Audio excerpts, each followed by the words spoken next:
I think for those folks really looking at consulting right now, what I'll tell you is have a strong backup.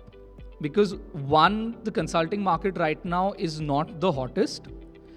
And two, there's a very specific kind of profile that these consulting companies are looking for, which you may not have. So typically, if you've done an MBA abroad, you will enter at a consultant level.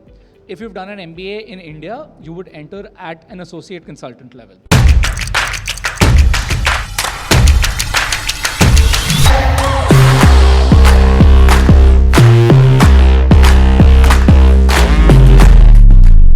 All right, so hi guys. We have one current student and one ex-student of BIT School of Management, Pawai. So yeah, guys. So for our audience, why don't you introduce yourself? So hi, I'm Pashangh Lavangia. I'm an alum with the BIT School of Management from the founding class. And currently I'm working with Bain Company as a senior associate consultant. Uh, Before my MBA, I have 3 years of work experience in risk advisory across KPMG and Deloitte. And I did my undergraduate in civil engineering from MIT Manipal. So that's about me. So hi everyone, I am Ishita Pathak. I am a first year student at BITSoM, so I've spent around 7 months at the school.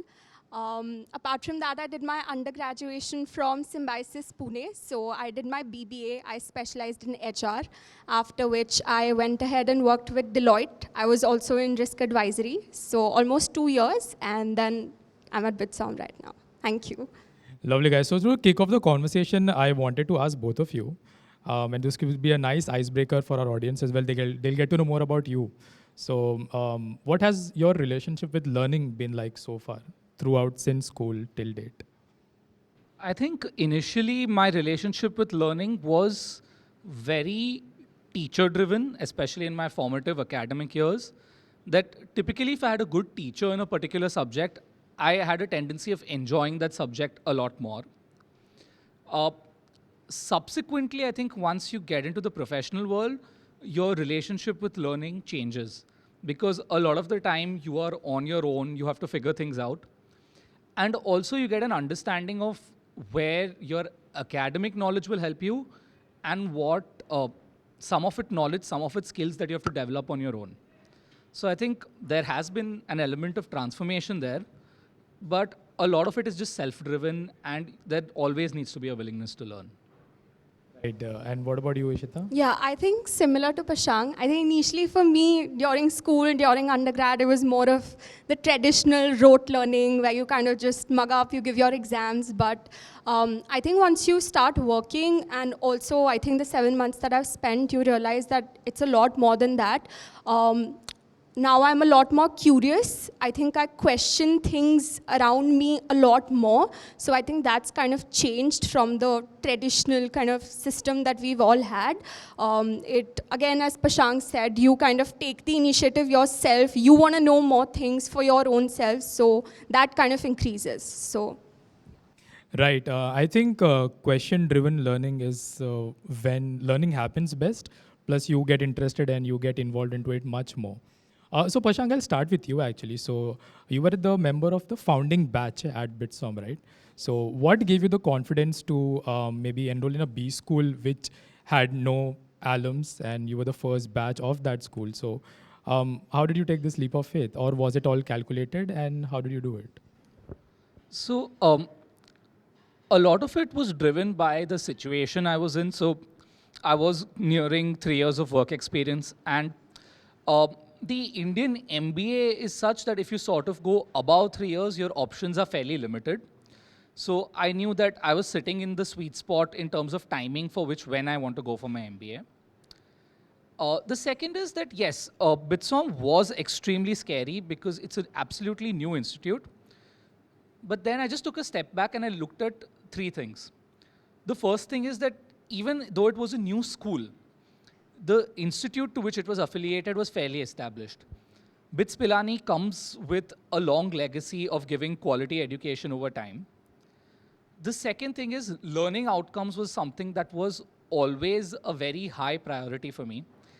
And having access to international faculty member, even for the briefest of periods, was something that I attributed a lot of value to. And lastly, and I think this was a little bit of an acid test for me, I looked at the academic board and I realized that there were a lot of very high profile names out there. And typically, people of that caliber will not associate with something in a public forum unless they genuinely believe in it or stand by that idea. So that did give me a lot of faith. And then, of course, Mr. Birla being Mr. Birla and having the entire Aditya Birla group. So I realized that there would be some element of synergies over there as well. So that just helped making that decision that much more easier. Right. This was, I think, risk assessment done right. I mean, you looked at who are the members associated with the institute, and then you made a decision that maybe these are the big names, so it's a safe bet to take. Right. That's interesting. And also, while you were looking for a particular institute for your MBA, what are some of the specific maybe things that you looked at? Was there something in your mind that this is my checklist, and maybe if 3 of them get ticked, I'll join this institute? Honest, I didn't really have the time to evaluate it that much because initially I was planning on going for an MBA abroad. I was very clear about that. Unfortunately, the time to give the entrances was 2020 in the peak of COVID. And that's when my family and I had a conversation and we realized perhaps going abroad, given the entire situation, may not be the most prudent decision at that point of time. So I pivoted to an Indian MBA at the very last minute. And of course, that did have impact in terms of my ability to prepare for the Indian entrance exams that are associated with the MBA. So it was more about, okay, just crack the exams first, then basis my score, let's evaluate the options that I have after that and take it one step at a time. And deciding which institute to go to actually is the very last step of the decision-making process. The fact is that there's a lot of work that goes in before that in terms of just getting that offer first. Once you're sitting on a set of offers, then deciding that, okay, which institute would be the best fit for me, that comes into play then. So that's how I approached the entire thing. Right. But you, even having WorkX, you wanted to do a full MBA or? Yes. So I was very clear that I wanted a full-time MBA because I realized that there were gaps in terms of skills as well as, more importantly, certain perspectives, which together what we would call business acumen. So that is why I realized that this is perhaps the right time for me to go for an MBA, and which is why the timing question comes into play, which I spoke about earlier. Right. So you did this transition while you were working as a senior analyst at Deloitte, right? That's when you decided that you wanted to upskill yourself and go for an MBA. So when we talk about upskilling, what are maybe the specific things you thought you lack, of which MBA will come in and fill the gap? So I was an engineer by qualification before that. And although I was in a consulting allied field, what I realized is that one, I was going on to a little more of a technical track than what I would have liked. And I wanted to pivot more to the business side of things. So that is one aspect where an MBA really helps. The second thing is that when you start any job for the first time, you're very task oriented. You're doing that particular piece of work that has been given to you and focusing on getting that right. What we often lack is an understanding or a visibility about where that fits into the bigger picture. And the second thing is understanding the so what of your task. That because I've done this, what does it mean or what is the value that's being created? And the MBA, through the way the entire course is structured, not just through the learning and pedagogy piece of it, but just through the interactions and other aspects, it gives you that ability to zoom in onto a task as well as zoom out and get that 30,000 feet view in terms of what it means for the larger business unit or company as a whole as well. This is very powerful what you just mentioned, that having an inter-department idea and a bigger picture becomes very important after a point to which you realized and you thought of doing an MBA will help you see all these things and make better career decisions for yourself, maybe within the organization and personally as well. Right, that's very powerful. Ishita, what has been your story like? How did you land up at BITSoM? So I think it's been quite different from Pashangh's journey. I started out as a management student, so I've done BBA. So I did have like a fair idea. So in my head, I think the day I went for my undergrad, I was very clear that the next step is going to be MBA. But I also wanted to take some time off. I wanted to get that work experience of, I didn't know how long, but I just knew I want to work and then I want to go for an MBA. So it was kind of like a set plan in my head. But I think once I started working, I think a year after that, I started prepping for CAT. I was very sure that I don't want to go out for like a personal choice. My entire family was in India. I didn't want to leave them. And so I started looking out for schools at that very point. I did have a checklist in mind. So I think it was 4 months before when I like started prepping for CAT. So I knew that I was also working on the side, right? So it does get like really tough to kind of juggle between your studies for CAT as well as the work that you're doing. So that was kind of hectic. So I knew that this is going to be my first attempt. So let me give it my best. Let's see. I did score like a decent percentile. And in the meantime, in those 4 months, I was also looking out for the schools that based on the percentile that I get, what are the schools, what are the best options that I have. Now, I think there were 3-4 things that I look at that most of us do. The first was the curriculum, and I think that's where BITSoM kind of intrigued me. It was actually one of Inside IIM's videos that I saw of Ranjan Banerjee and Leena ma'am, and that's how I got to know about BITSoM. And then I did my full research, and I think the faculty here is like one of the USPs that we have for sure. So I think that was kind of a differentiating point. Other than that, I think what everyone looks at, I think placements are important in Indian schools as well.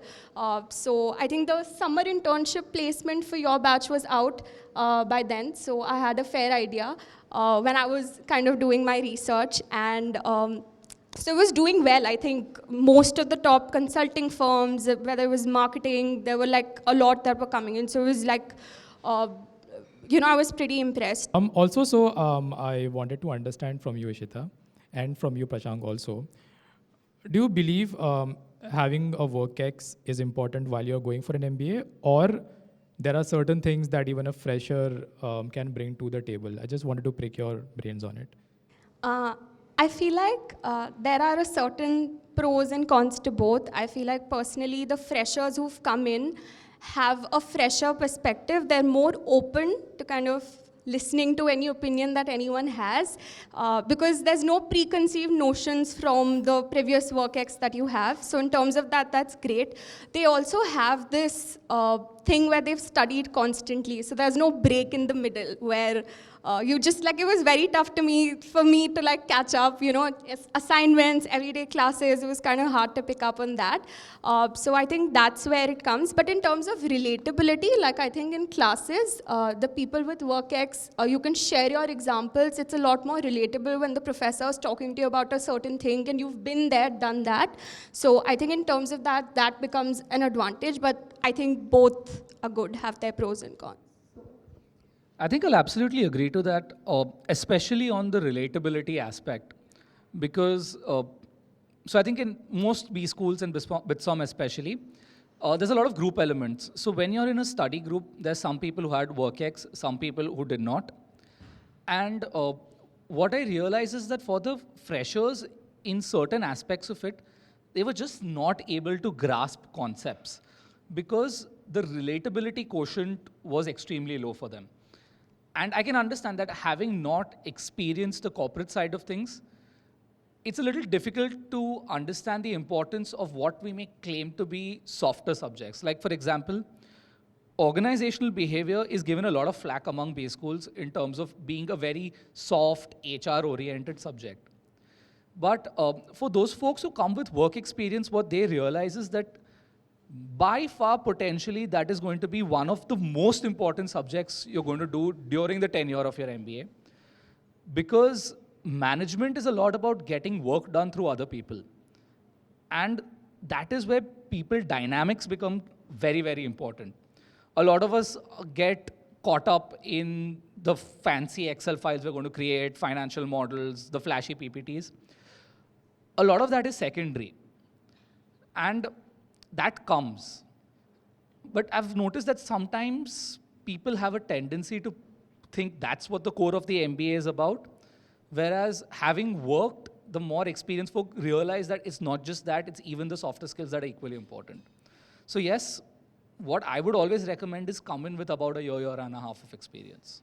Lovely, guys. I wanted to fast track this conversation and bring you to your present. And you mentioned that it takes a lot to get into consulting, right? It took you a lot of time and efforts. You got into Bain right after college? Yes, through the finals process. To the final process, right. So did you always wanted to switch to consulting, or did that thought gradually develop while you were doing your MBA? So to be honest, to begin with, because I came from a sort of consulting background, initially I was very anti-consulting because yes, the work hours are what they are, and it's a highly competitive environment. You're constantly under the pump, and I did not feel that was a sustainable career in the long run. But then when it came to summers, unfortunately, the decision to go to consulting was made for me because the only shortlists I got were from consulting companies. And even after that, I was still thinking that I would prefer a general management role. But then the great thing that happened is that BITSoM had this tie-up with LBS. It was a 2-week immersion program that happened. And when I went there, I interacted with their faculty. And another thing is I interacted with my friend who did his MIM from LBS, and he was working for a consulting firm there. And through all these conversations and perspectives, what I realized is that there are aspects I may not enjoy, but there were also aspects that a consulting career brings to the table that I really like. And my skill sets are such that they're potentially best suited for the consulting industry. So that's when I realized that, okay, maybe this is a good fit for me. I should give it one more chance. And that's when I started prepping for a consulting career. Fortunate enough that the opportunity did come and I was able to seize it. But I think for those folks really looking at consulting right now, what I'll tell you is have a strong backup. Because one, the consulting market right now is not the hottest. And two, there's a very specific kind of profile that these consulting companies are looking for, which you may not have. And you can't sort of go back in time and change your profile. So have a backup. Of course, it's great to aspire and prepare for it. But in case that doesn't work out, make sure you know that you have a number 2 option that's not consulting, which you can still work towards. So give yourself that freedom and flexibility, is what I would say. Ishita, I wanted to ask you actually. So while, let's just say, if I'm a fresher and I'm applying to a B school and I have no prior work experience, I've never interned, do certifications and things like this add value to my resume, and will help me get shortlisted in the interview? I think most definitely. Anything and everything that you've done counts for sure. And especially, we are also a part of the admissions committee. Pashangh was during his time as well. And whenever there's aspirants or candidates who want to join the school, they come and ask us that we're a fresher, we do not have work ex, what can we do? So we always give them this suggestion of any course, any relevant, let's say AI and ML, right? These are 2 current topics that everyone's kind of talking about. If you're from like a BTech background, but you're interested a little towards finance, if you've done a kind of certification in that definitely helps. So obviously, when you're a fresher, it kind of limits your options in terms of how your profile looks because you've not worked for like a legit firm. But in terms of the internships that you do, in terms of the certifications that you have, it definitely does add a brownie point. It shouldn't be like 200 certifications from like, anywhere and everywhere and any topic. No, that's not going to help. But anything that's relevant to your interest and would also be potentially relevant in the course that you're going for will most definitely help. Pashangh, also one thing. So you spoke about a lot of skills is what you learned and you lacked and you learned in an MBA. So while you're doing at your consulting job at Bain, how does these skills transfer to your active problem solving at the company? Can you share some anecdotes? I just want to draw parallels.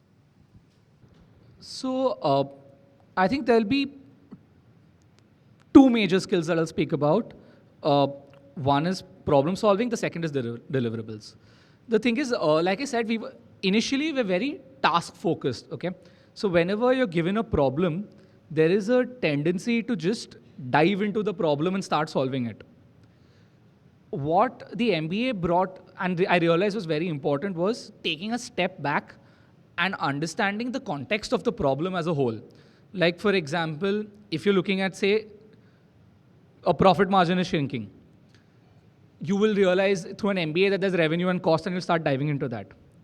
But take a step back, and you may realize that there are industry factors which are causing the profit margin to shrink.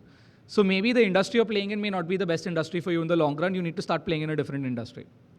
So this is something that the MBA really added value to.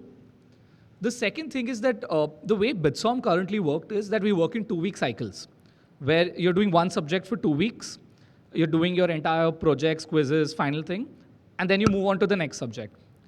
The great thing I realize is that this 2-week cycle is very, very close to how a consulting case works, where you go in a 3-4 week period, you're trying to solve a problem, give them the answer, and then you're getting out of it and moving into the next problem.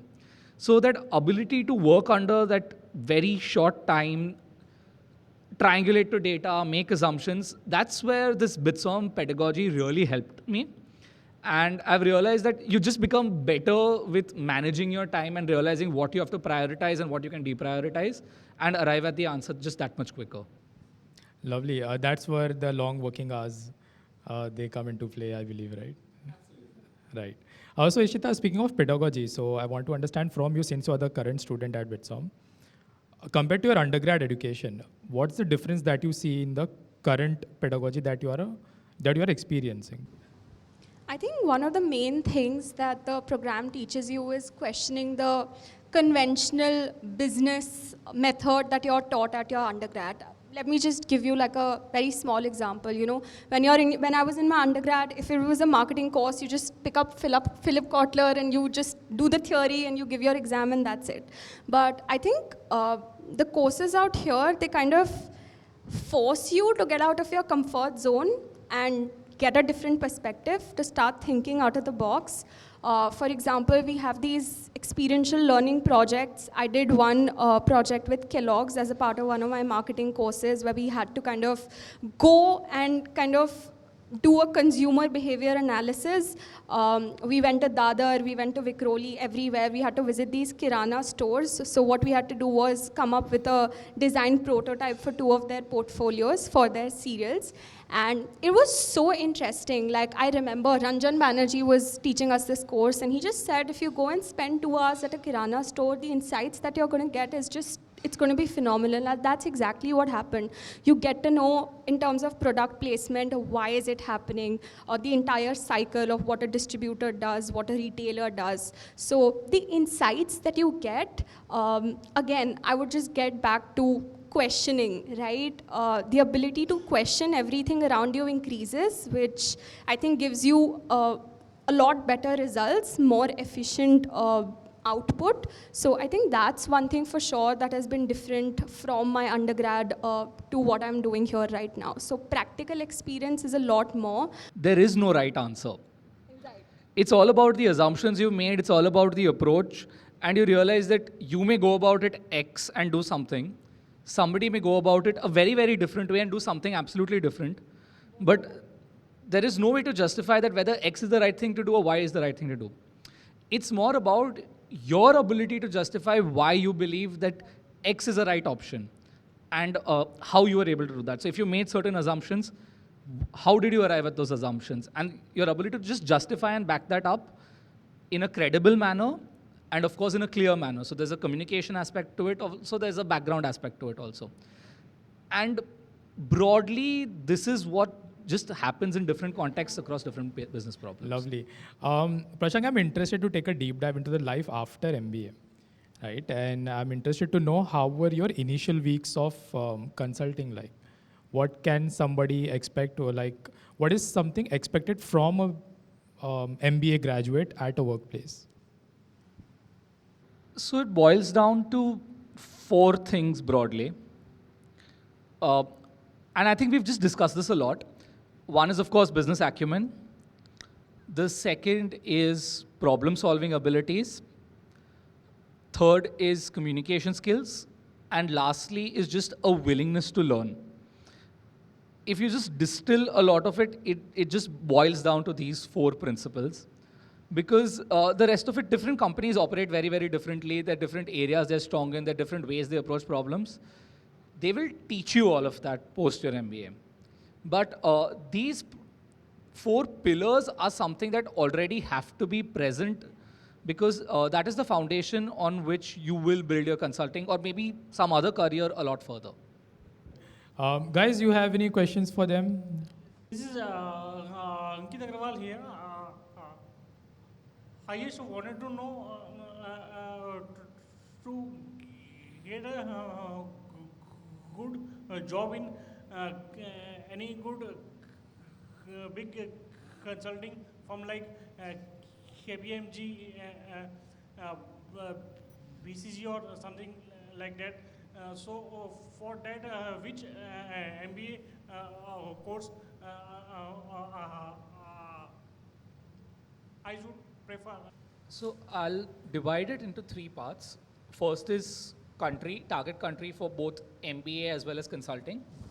The second part is the college you're looking to do an MBA from, and then I'll come to specialization last. The kind of profile that you need for doing a getting into an MBA abroad versus India is very, very different. So typically in India, they're looking at freshers with say a maximum of 3 years of work experience. If you go beyond that, yes, people do it, but those are more exceptions than the norm.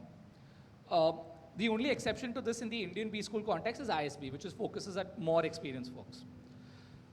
Abroad, they are specifically looking for people with that much more experience. So if you're going for an MBA abroad, they want at least 3 years of experience that you bring to the table, ideally 3 to 5 years. The entry level in consulting firms is also very, very different, all right? So typically if you've done an MBA abroad, you will enter at a consultant level. If you've done an MBA in India, you would enter at an associate consultant level.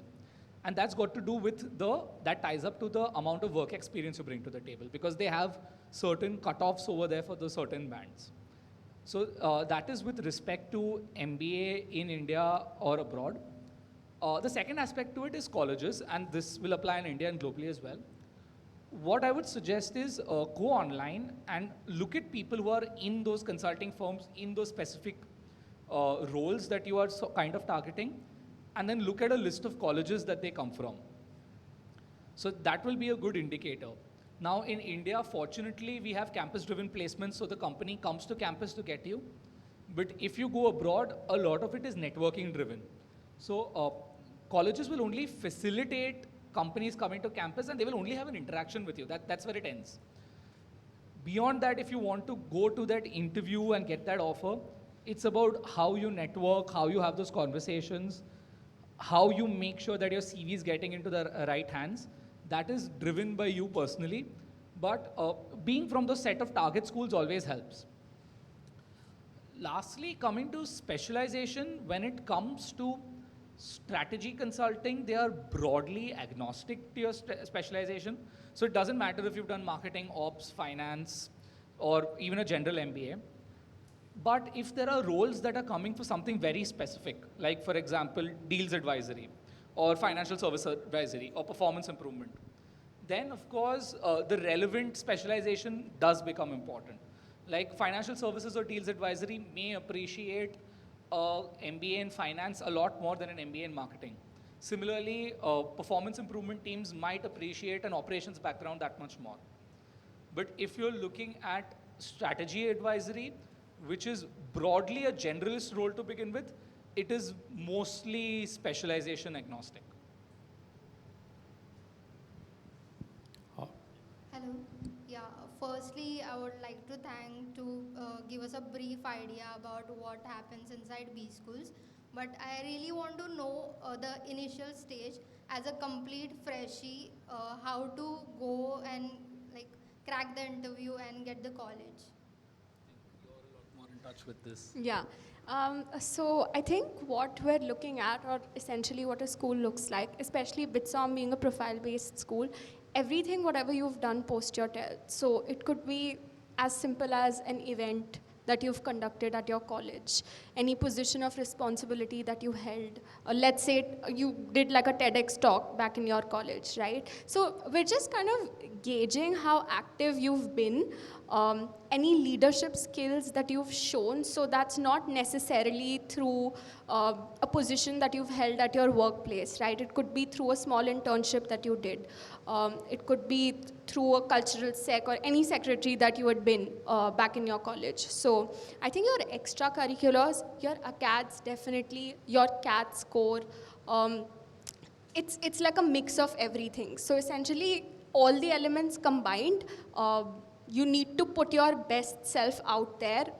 In terms of your strengths, you need to emphasize on that, and I think you'll be sorted. So. Lovely. Okay, all right. We are closing this session for today, and thank you so much, guys, for taking out time and coming. Pashangh does this very often, where he meets with the students and he tries to share his insights and knowledge. So we all appreciate you doing this often. And Ishita, all the best for your journey ahead. And I hope you absorb as much experience as you can from your MBA experience. Can we have a huge round of applause for our lovely guests? Thank you, and thank you, sir, for having us here. You were great. Thank you, guys.